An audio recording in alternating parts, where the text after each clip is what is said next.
चलिए अब हम देखते हैं सबसे पहले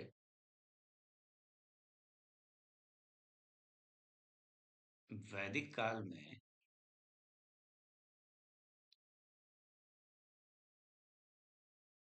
मुख्य रूप से हमारे देखने को मिलते हैं वेद। ठीक है। ठीक है, तो हमारे पास चार वेद है। पहला है आपका ऋग्वेद। दूसरा यजुर्वेद। तीसरा हो गया सामवेद। और चौथा है आपका अथर्ववेद। ठीक है।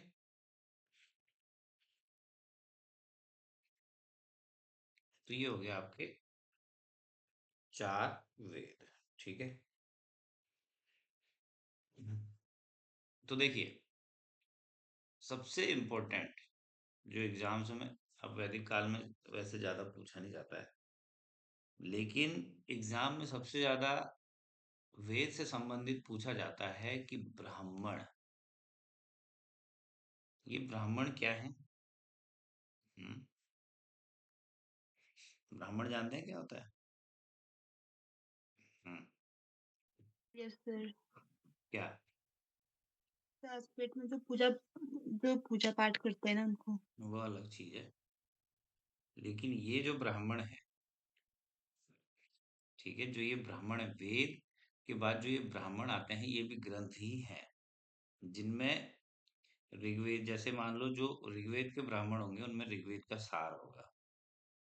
समझ रहे हैं? मतलब जो ऋग्वेद को पढ़ के, पौराणिक लोगों ने जो उनको पढ़ के जो उनका सार इकट्ठा किया, ठीक है, उन्होंने उन ग्रंथों को ब्राह्मण नाम दिया। ठीक है, तो इसके अंदर दो ब्राह्मण आते हैं, अभी याद कराऊंगा मैं। इसके अंदर दो ब्राह्मण आते हैं। एक आता है कौशितकी, और एक ब्राह्मण आता है ऐतरेय। दो ब्राह्मण आते हैं ऋग्वेद के अंदर। ठीक है, और इसको आप एके से याद कर सकते हो। ठीक है, AK-47। ठीक है, गन गन नाम है ना। तो सबसे खतरनाक गन AK-47 है। तो सबसे जो ऑथेंटिक वेद हमारा जो है वो ऋग्वेद है। ठीक है, तो उसकी कौशितकी और ऐत्रेय ब्राह्मण इसके अंदर आ गया। ठीक है, इसके बाद आता है यजुर्वेद। ठीक है, यजुर्वेद में दो ब्राह्मण हैं। ठीक है, एक 3 को शो करता है और एक 100 को शो करता है। कैसे? 3 को जो शो करता है उसको हम बोलते हैं तैतरीय ब्राह्मण। ऐत्रेय जैसा लग रहा है ना, तैतरीय। तैतरीय माने 3। और 100 को शो करता है शतपथ। समझा है? तैतरीय ब्राह्मण और शतपथ ब्राह्मण, दो ब्राह्मण ये हो गए किसके? यजुर्वेद के। ठीक है, 3 और 100 ऐसे याद रखना है। अब आता है सामवेद। देखो साम माने क्या होता है? साम माने, साम को ऐसे याद रखो, साम को याद रखो सोम से। ठीक है, सोम, सोम माने सोमरस। सोमरस माने क्या होता है? मान लो एक प्रकार का कोई भी पेय पदार्थ है सोमरस। ठीक है, और वो जो सोमरस है, ठीक है, वो 5 रुपए का है। ठीक है, तो 5 को क्या लिखते हैं? पंच। समझ? 5 को क्या लिखते हैं? पंच। और पंच माने पंचविंश। ठीक है, पंचविंश का दूसरा नाम नाम है तांड्य ब्राह्मण। क्या नाम है? तांड्य ब्राह्मण। क्लियर हो गया? इसका भी एक है। और आखिरी आता है अथर्ववेद। ठीक है। और क्योंकि अथर्व लास्ट है, ठीक है, तो जो लास्ट में होगा वो लास्ट में जाएगा। अथर्व, अथर्व, अथर्व को हमने बोला गो, जाओ। ठीक है। और गो से बना गोपथ ब्राह्मण। ठीक है। तो सबसे पहले वाला AK-47 से A for Aitareya, K for Kaushitaki. ठीक है। दूसरा वाला हमने 3 और 100 से याद किया। 3 माने तैतरीय और 100 माने शतपथ। ठीक है। फिर हमने सामवेद याद किया। सामवेद में साम को 5, 5 माने पंचविंश या तांड्य। और चौथा है अथर्ववेद, जो कि है आपका जाना। गो, गो माने गोपथ ब्राह्मण। ठीक है। चलो एक इस सीरियल को उतारो फटाफट,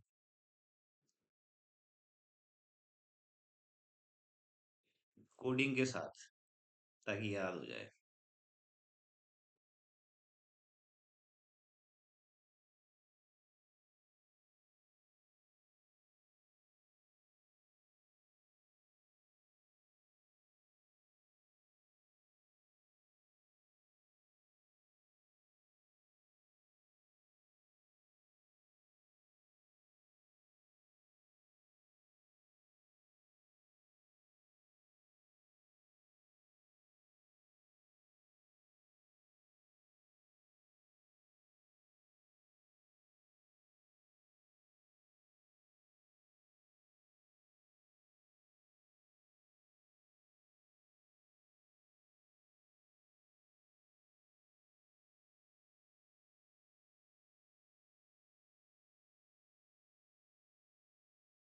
कोडिंग को भी साथ में लिखना है, ताकि याद रहे बाद में। अभी तो याद रहेगा, बाद में याद नहीं रहेगा।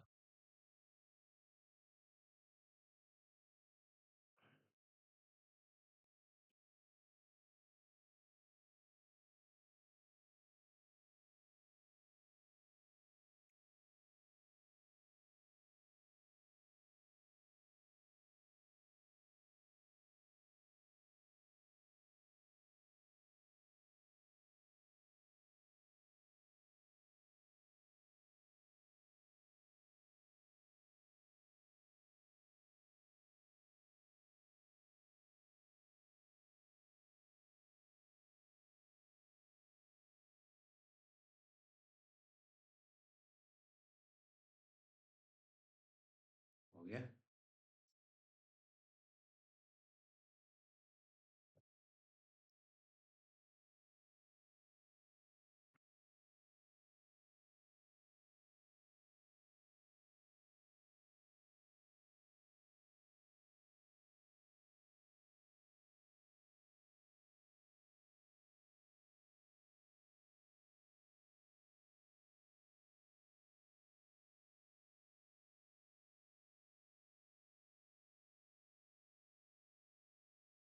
चलो अब आते हैं हम ऋग्वेद पर।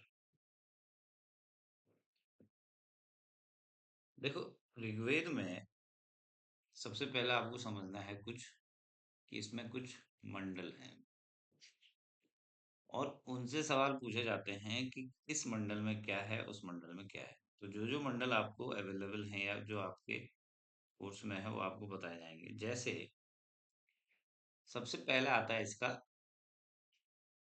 तीसरा मंडल। ठीक है। ऋग्वेद का जो तीसरा मंडल है, ठीक है। अब देखो, आपको सवाल ऐसे पूछा जाएगा कि गायत्री मंत्र ऋग्वेद के, ठीक है,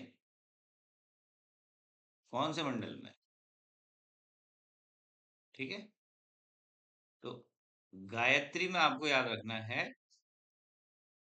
3 अक्षर है, ठीक है। और 3 माने तीसरा मंडल। तो ऋग्वेद के तीसरे मंडल में, ठीक है, गायत्री मंत्र का उल्लेख है। सीधा सा सवाल है, समझ गए? ठीक है, इस पॉइंट को लिखो। गायत्री मंत्र के, सॉरी, ऋग्वेद के तीसरे मंडल में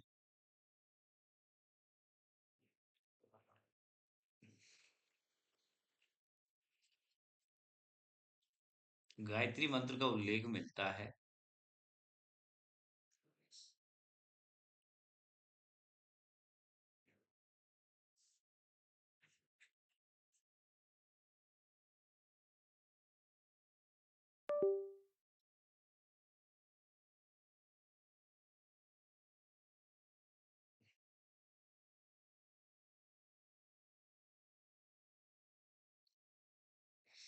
ठीक है। अब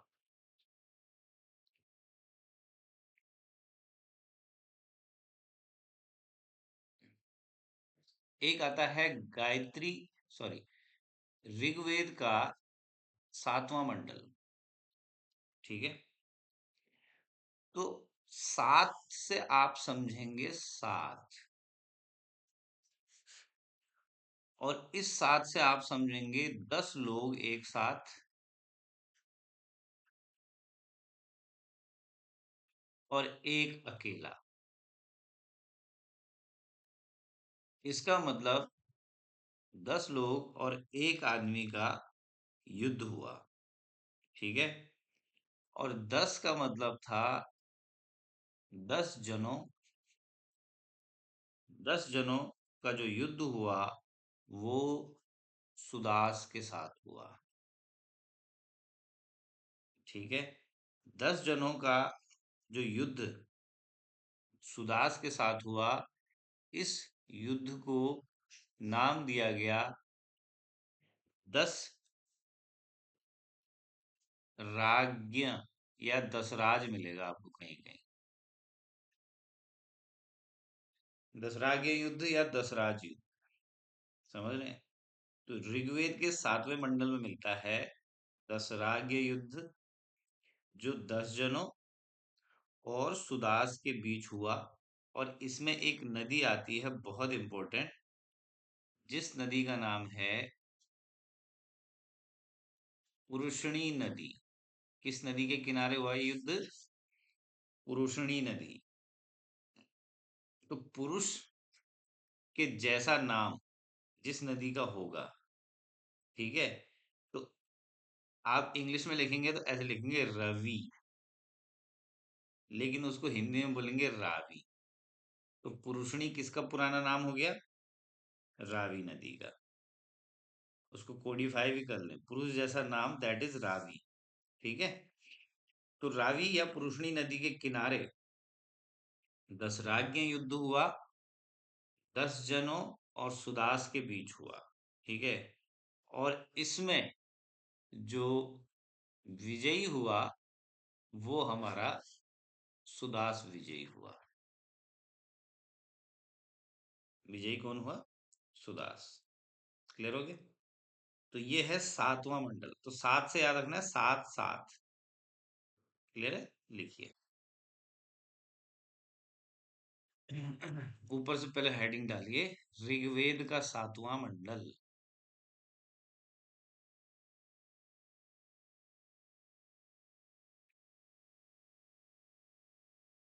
ठीक है, इसमें लिखिए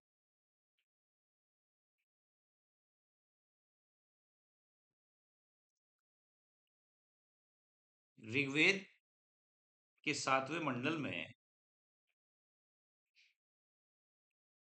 10 राज्य युद्ध का उल्लेख मिलता है। 10 राज्य युद्ध का उल्लेख मिलता है।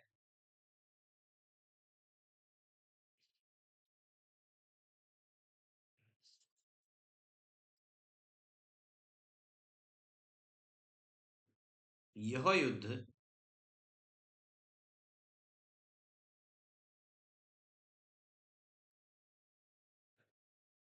पुरुषणी पुरुषणी ब्रैकेट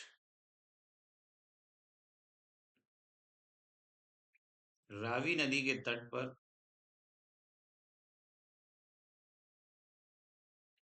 पुरुषणी ब्रैकेट रावी नदी के तट पर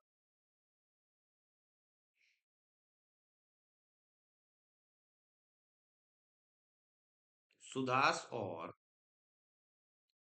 10 जनों के बीच लड़ा गया था। सुदास और 10 जनों के बीच लड़ा गया था।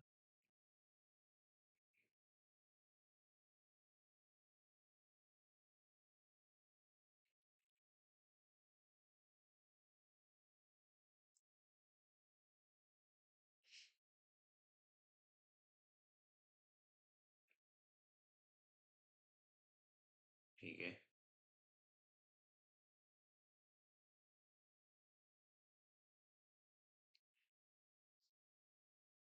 जिसमें सुदास विजयी हुआ।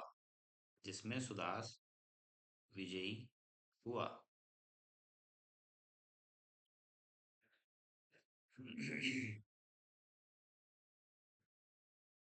ठीक है। अच्छा, एक अब जो बारी आती है वो आती है 9वें मंडल की। अगला है आपका 9वां मंडल, 9th मंडल। ठीक है। अभी मैं सोम की बात कर रहा था। ठीक है, सोम रस। ठीक है, बोलते तो नहीं है लेकिन सोम रस जो है आपका शराब को कहते हैं। ठीक है।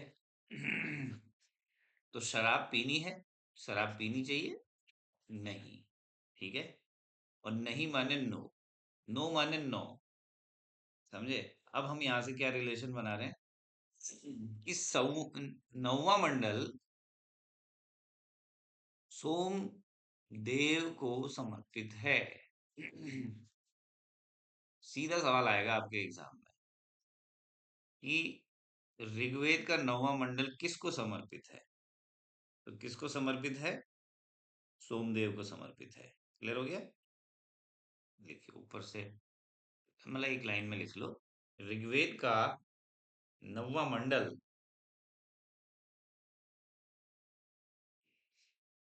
9वां मंडल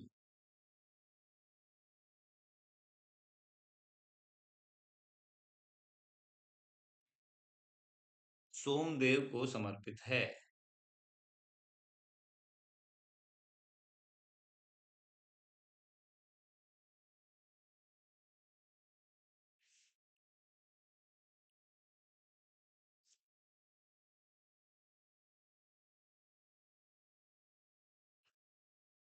ठीक है।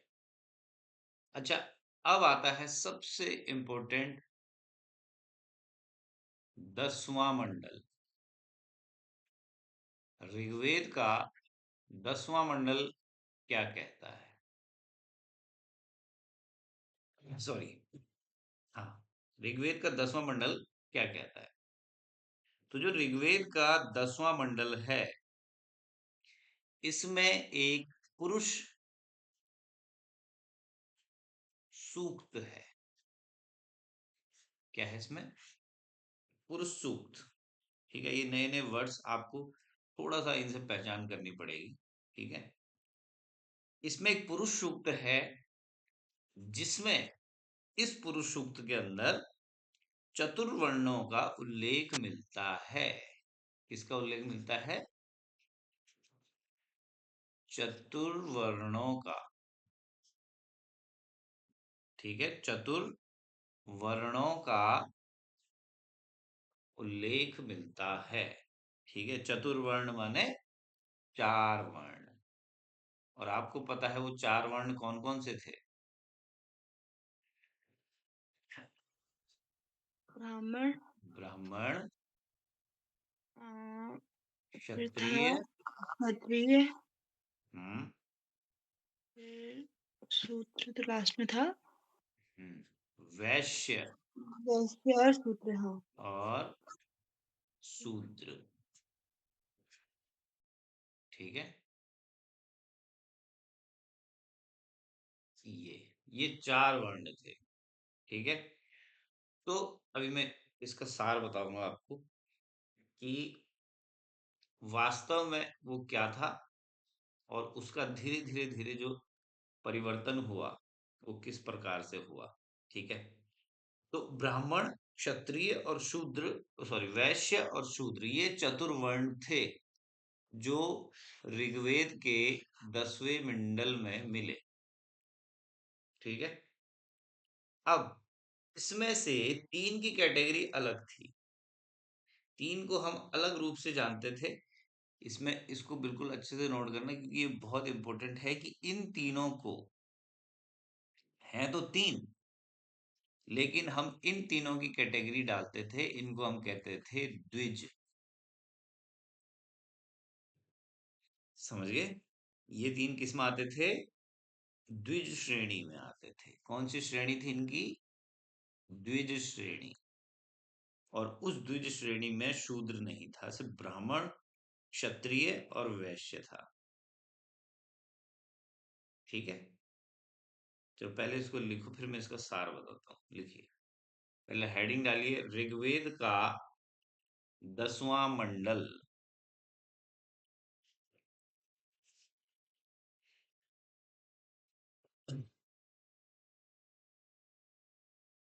पढ़ने में बहुत इंटरेस्टिंग लगता है।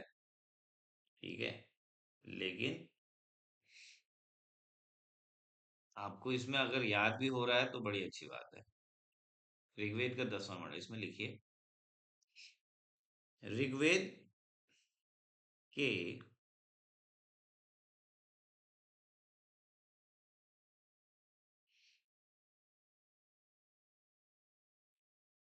सॉरी, ऐसा लिखो, ऋग्वेद का 10वां मंडल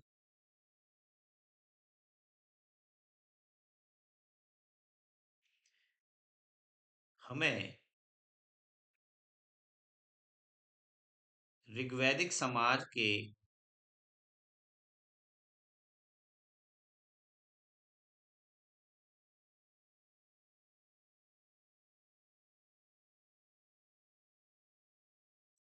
सामाजिक विभाजन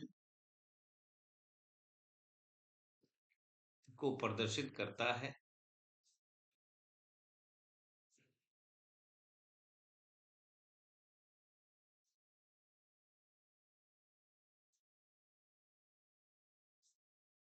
इसके 10वें मंडल के पुरुष सूक्त में, इसके 10वें मंडल के पुरुष सूक्त में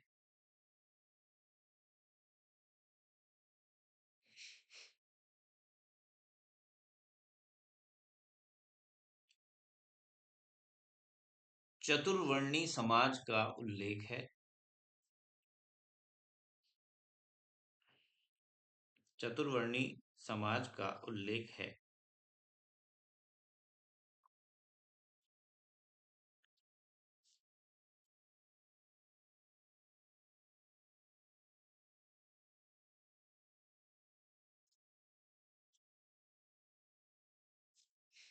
जिसके तहत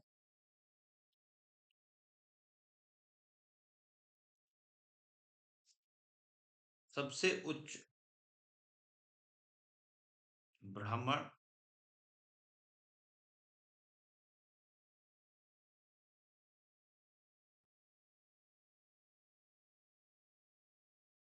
फिर क्षत्रिय, फिर वैश्य और अंत में शूद्र विराजमान था।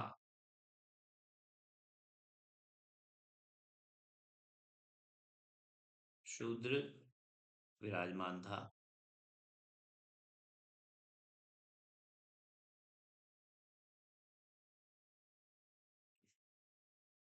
ठीक है। अब देखिए, हाँ, इसमें एक और पॉइंट लिखिए, इसके तहत ब्राह्मण, क्षत्रिय और वैश्य को ब्राह्मण, क्षत्रिय और वैश्य को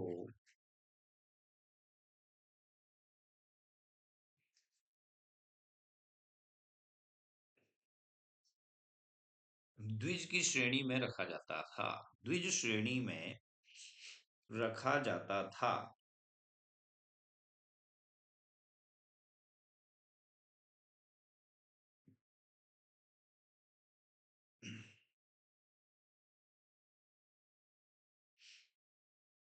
शूद्र को द्विज श्रेणी से बाहर रखा जाता था। शूद्र को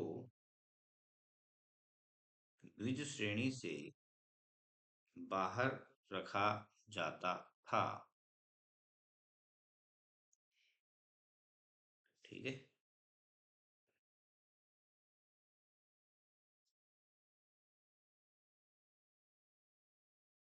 अब देखिए इसमें क्या है कि जो प्रारंभिक सार होता है किसी भी चीज का, वो सही होता है, लेकिन जब उसमें अमेंडमेंट्स होते हैं तो धीरे धीरे कितना बदल जाता है, उसका प्रभाव हमें बाद में जब हम कंपेयर करते हैं तो तब दिखता है। ठीक है, देखिए एक परम पुरुष है। ठीक है, इस चीज को समझे आप। एक परम पुरुष है, मान लो एक परम पुरुष ये है।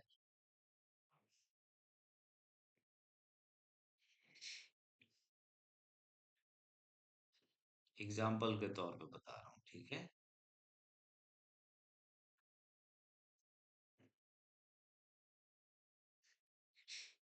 अब सबसे पहले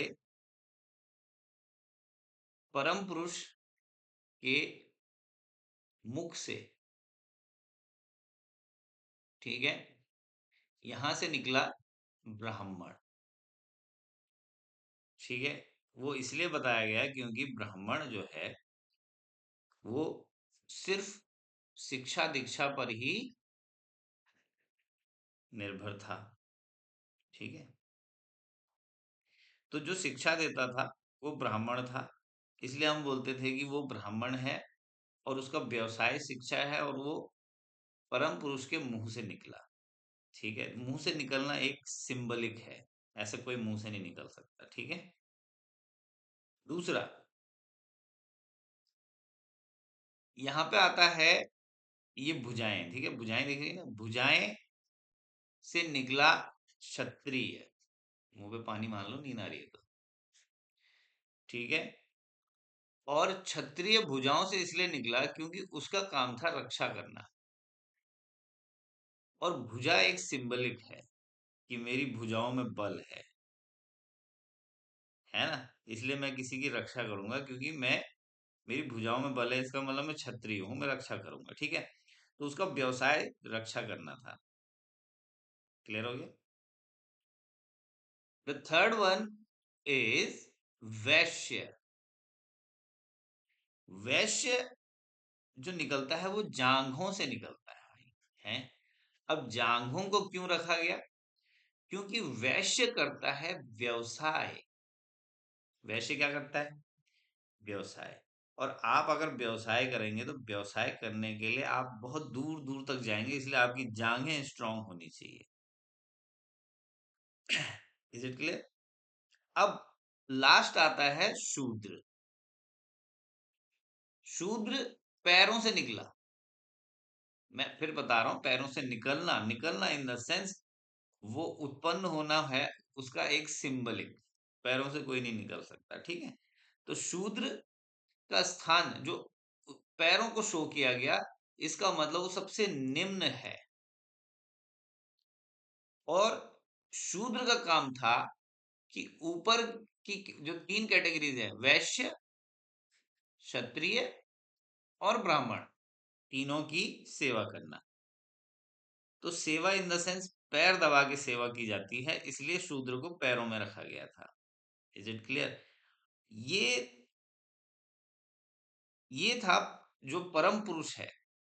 ठीक है, परम पुरुष के मुख से ये ब्राह्मण निकला, भुजाओं से क्षत्रिय निकला, जांघों से वैश्य निकला और पैरों से शूद्र निकला।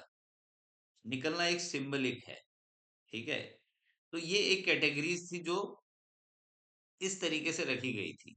तो जो ब्राह्मण के घर पैदा होगा वो हमेशा ब्राह्मण ही रहेगा, और जो शूद्र के घर होगा पैदा होगा वो हमेशा शूद्र ही रहेगा।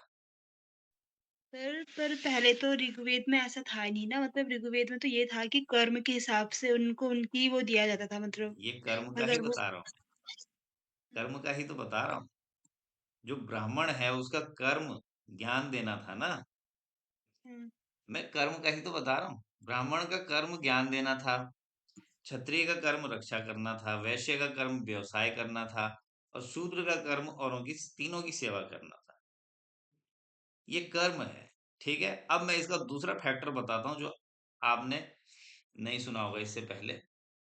इसका जो दूसरा फैक्टर है वो फैक्टर आता है कि मान लो एक घर में, मान लो एक पुरुष है, महिला को भी ले सकते हैं। मान लो एक पुरुष की मैं बात करता हूँ, ठीक है। ये पुरुष जब अपने बच्चे को, ध्यान से समझना, मूल सार क्या था और हमने उस सार को क्या बनाया। जब वो अपने बच्चे को शिक्षा देता है तो उस समय वो ब्राह्मण की भूमिका में होता है। क्लियर हो गया? है ना? ऐसा तो नहीं है ना कि कोई अपने घर में अपने बच्चों को शिक्षा नहीं देता। शिक्षा देने का मतलब है कि वो अपने बच्चों को समझाता है, उनको ज्ञान देता है, उनको पढ़ाता है, तो वो ब्राह्मण स्वरूप में है।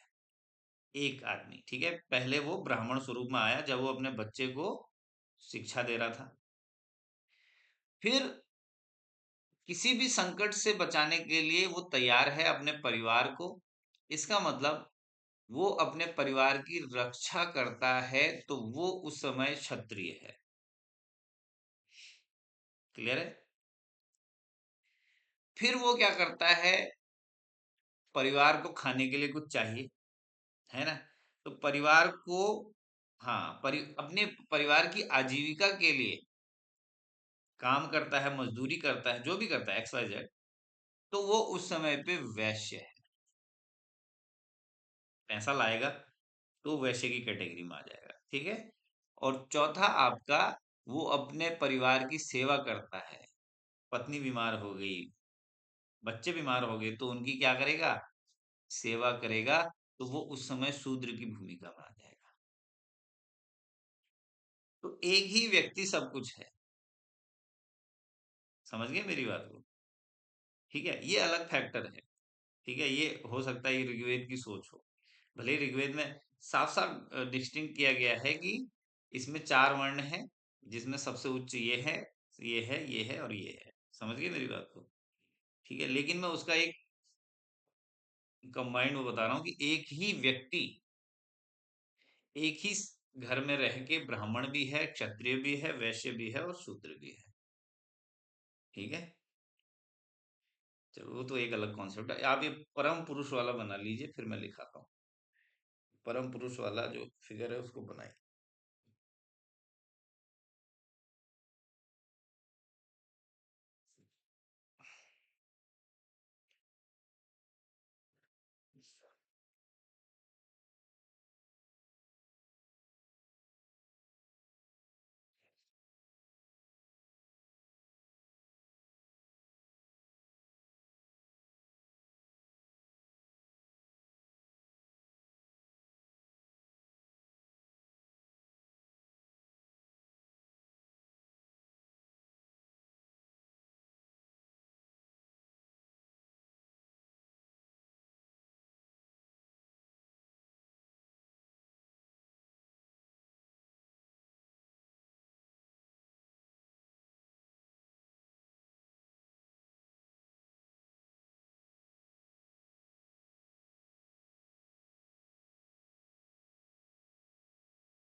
ठीक है, ओके। अब हम बात करते हैं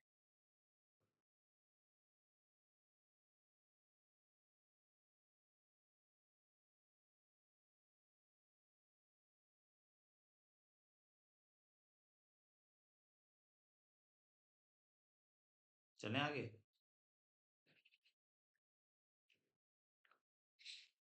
अब एक और चीज हमें याद करनी है।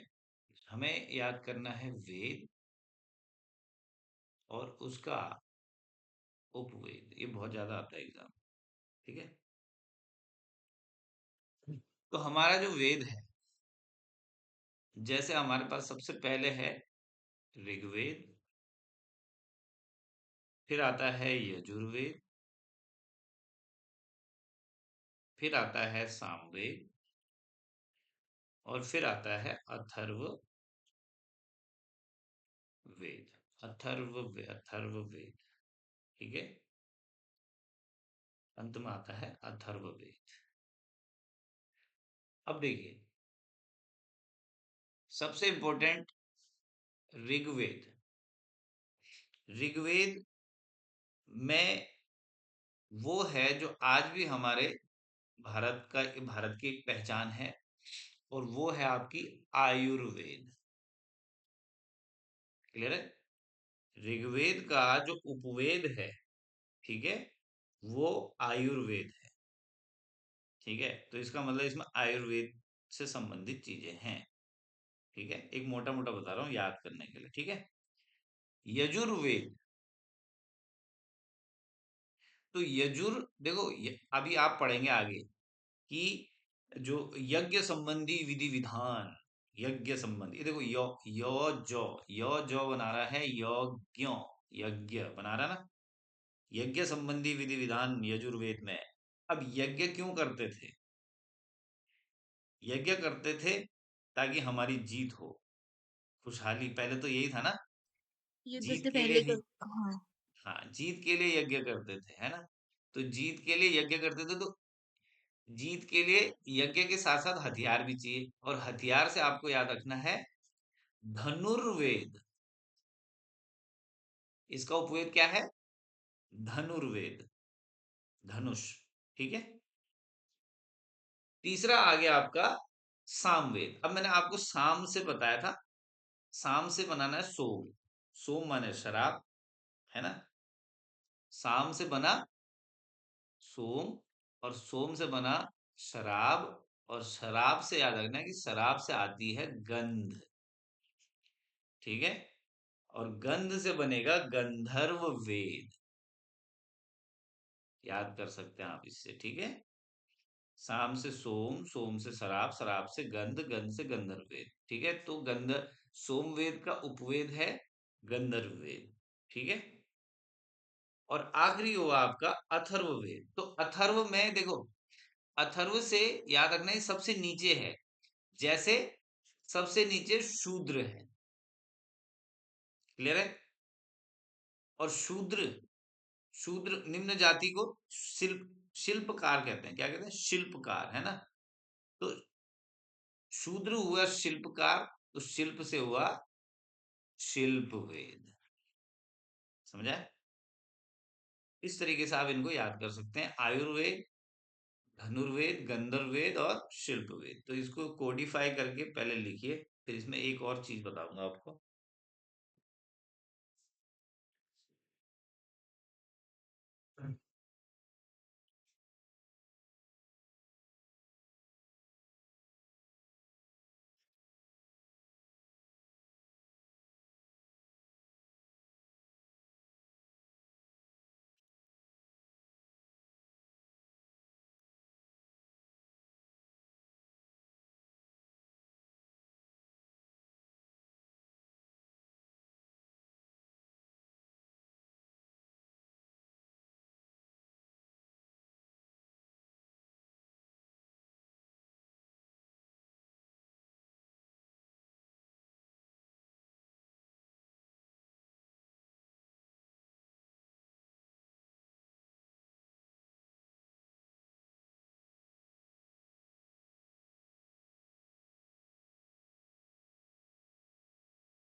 ये उतार दिया है।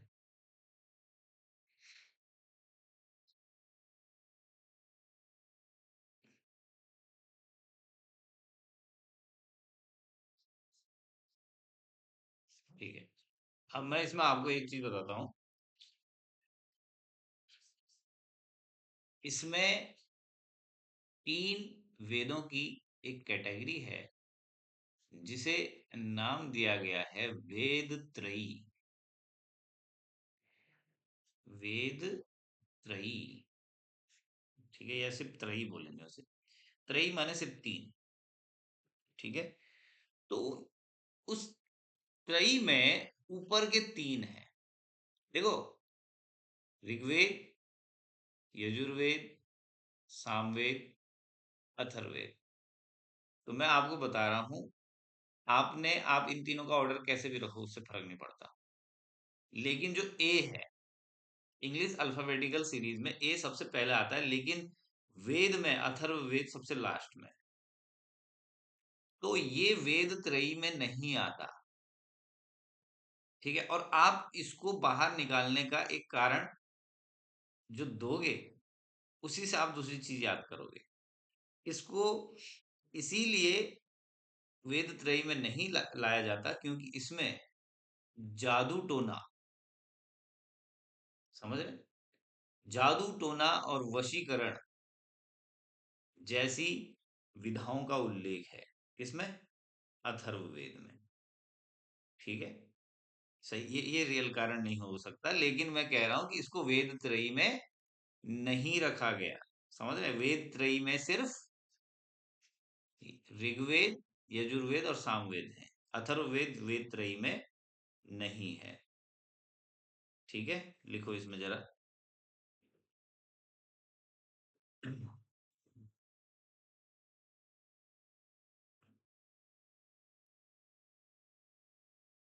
तीन वेद, ऋग्वेद, यजुर्वेद और सामवेद के लिए त्रयी शब्द का उल्लेख किया गया है।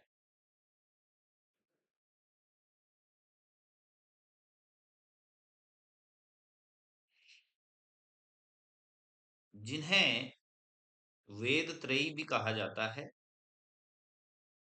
वेद त्रयी भी कहा जाता है।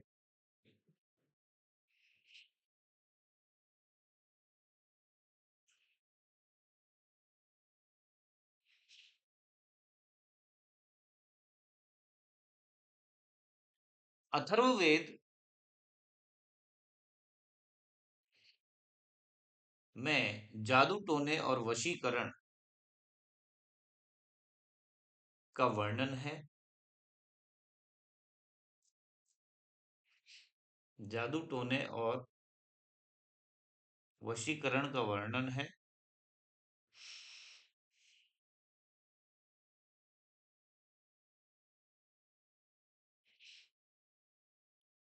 तथा अथर्ववेद को,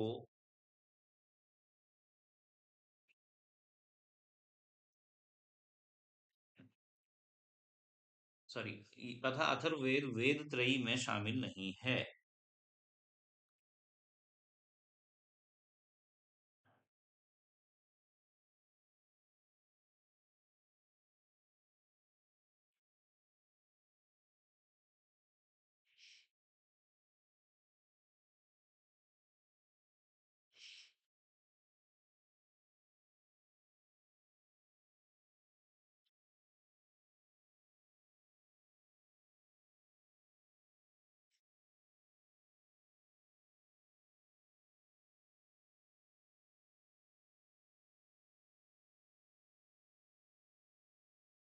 ठीक है। एक आज हमें याद करना है, सबसे ज्यादा इंपॉर्टेंट, ऋग्वैदिक काल की, ऋग्वैदिक काल की जो नदियां हैं, ठीक है, उनका पहले नाम क्या था। जैसे हम पहले हम वर्तमान नाम याद रखेंगे, जैसे वर्तमान, वर्तमान नाम आपको पता ही है, और हम इसके साथ ऋग्वैदिक नाम याद रखेंगे उनके। ठीक है, ये आज का टास्क रहेगा हमें। ठीक है, चलो। अब देखो, सबसे पहले तो मैंने आपको आ, जो सबसे इम्पोर्टेंट नदी है सिंध, ठीक है, तो सिंध का नाम क्या था? ऋग्वैदिक काल में इसका नाम था सिंधु। सिंध का नाम क्या था? सिंधु, ठीक है। एक मैंने अभी आपको बताई जिसके किनारे दशराग्य युद्ध हुआ था, दैट इज रावी। तो पौराणिक नाम क्या था? रावी। रावी माने रवि, और रवि पुरुष है, तो पुरुषणी, बताया था पुरुषणी। क्लियर है?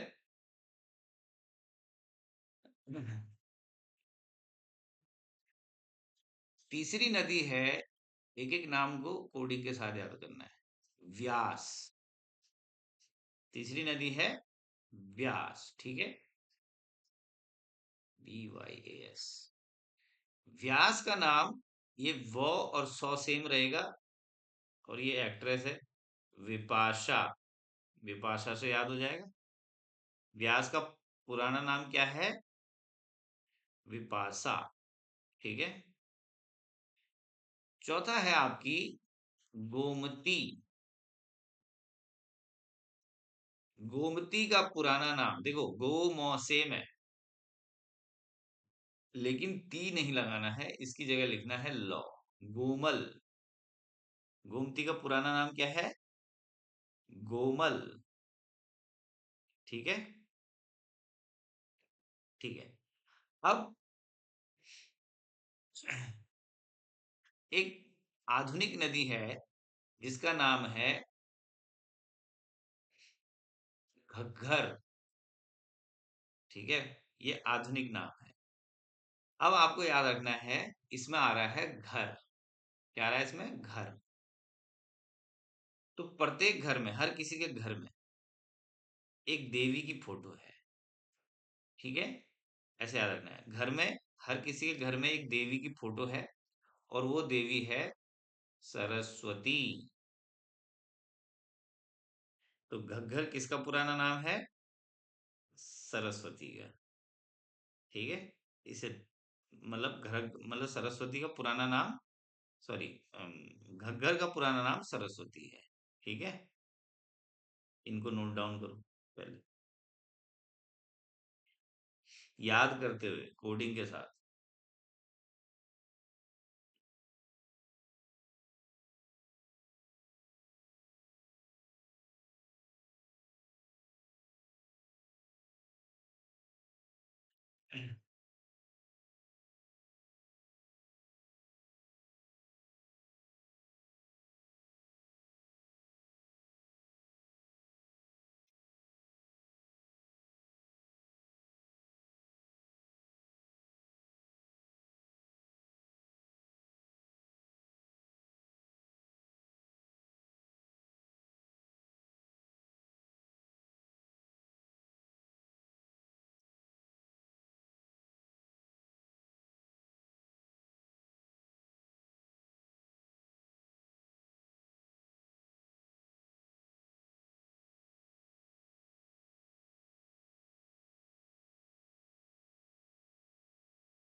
हो गया, ठीक है।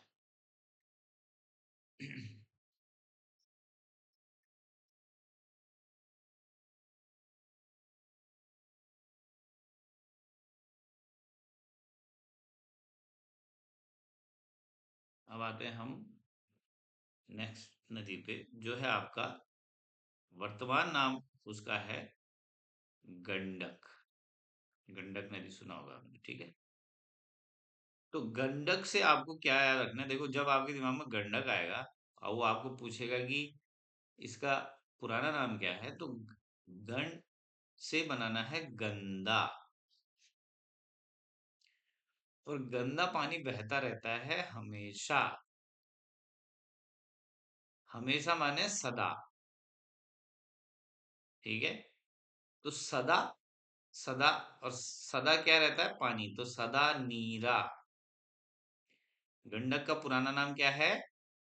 सदा नीरा। क्लियर हो गया? फिर एक आधुनिक नदी है सतलुज। ठीक है, इसका तो सरल है, शत से शतुद्री। सतलुज का नाम क्या हो गया?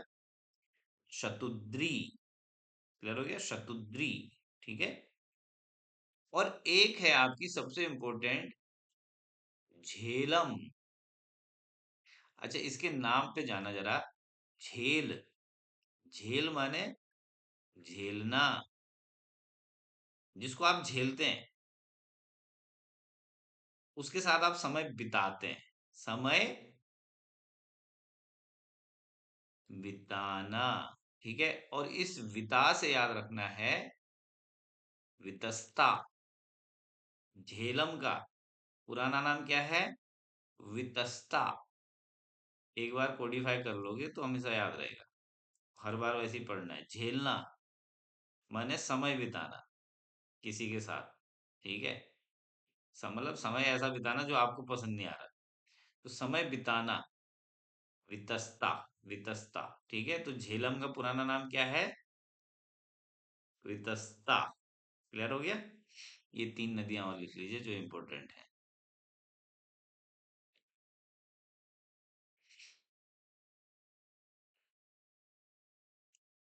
ठीक है।